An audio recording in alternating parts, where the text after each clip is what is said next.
আসসালামু আলাইকুম। আজ করে দেখাবো শীতল শুটকির লাল ভর্তা। আর যারা শীতল শুটকি পছন্দ করেন, এক প্লেট গরম গরম ভাতের সাথে এই লাল ভর্তাটি খেতে যে কতটা মজা শুধুমাত্র তারাই জানেন। বরাবরের মতোই খুব সহজভাবে আজকের ভর্তার রেসিপিটি আপনাদের সাথে শেয়ার করব। আর আমার ভর্তার রেসিপিটি যদি আপনাদের ভালো লাগে, আমার চ্যানেলটি সাবস্ক্রাইব করার অনুরোধ রইল। চলুন চলে যাই মেন রেসিপিতে। নিয়ে নিয়েছি 3টি চ্যাপা বা শীতল শুটকি। এগুলোকে আমি খুব ভালোভাবে পরিষ্কার করে নিয়েছি। আর 4টা ছোট সাইজের পেঁয়াজ এভাবে কেটে নিয়েছি।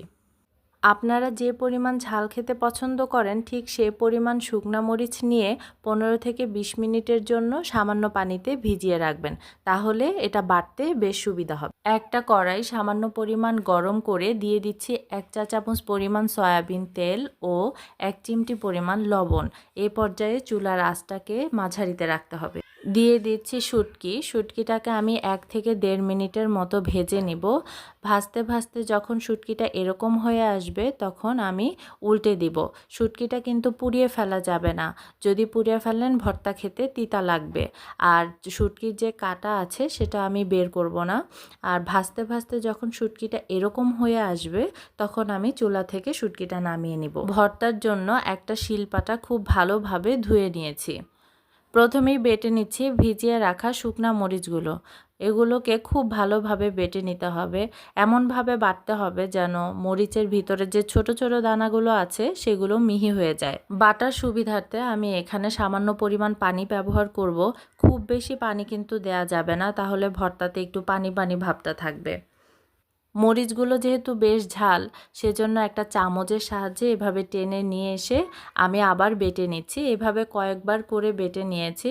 বাটতে বাটতে এরকম মিহি হয়ে যখন আসবে তখন শীতল শুটকিগুলো বেটে নিতে হবে। নিয়ে নিচ্ছি ভেজে রাখা শীতল শুটকি। শুটকিটাকে মরিচের সাথে খুব ভালোভাবে বেটে নিতে হবে যেন শুটকির যে কাঁটা আছে সেটা মিহি হয়ে যায়। আবারও একটি চামচের সাহায্যে এভাবে টেনে নিয়ে আসতে হবে। ততক্ষণ পর্যন্ত বাটতে হবে যতক্ষণ না পর্যন্ত শুটকির কাঁটাগুলো একদম মিহি হয়ে যায়।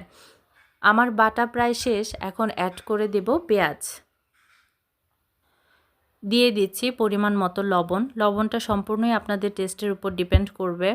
এখন পেঁয়াজগুলোকে ভিডিওতে যেভাবে দেখতে পাচ্ছেন এভাবে থেতো করে নিতে হবে। একদম কিন্তু পেঁয়াজগুলোকে মিহি করে ফেলা যাবে না। সবগুলো পেঁয়াজকে আস্তে আস্তে এভাবে করে নিচ্ছি। এই তো আমার সবগুলো পেঁয়াজ থেতো করা শেষ। শুটকি আর মরিচটাকে এখন পেঁয়াজের সাথে মিশিয়ে নেব। এটা আলতোভাবে করতে হবে, খুব প্রেসার দিয়ে করা যাবে না, জাস্ট একটু মিশিয়ে নিতে হবে। পেঁয়াজগুলোকে একদম মিহি করে ফেলা যাবে না। এই তো তৈরি হয়ে গেল খুবই মজাদার শীতল শুটকির লাল ভর্তা। আর এটা খেতে ভীষণ ভালো লাগে। আর আমার কাছে পাটায় ভর্তা করার মেইন আকর্ষণ হলো পাটায় যে অবশিষ্ট ভর্তা থাকে সেটার সাথে গরম গরম ভাত মিশিয়ে খাওয়া। এটা খেতে ভীষণ ভালো লাগে। আমি প্রায় খেয়ে থাকি। বাসায় আপনারাও একবার ট্রাই করে দেখবেন, আশা করি ভালো লাগবে। আজ এ পর্যন্তই। আল্লাহ হাফেজ।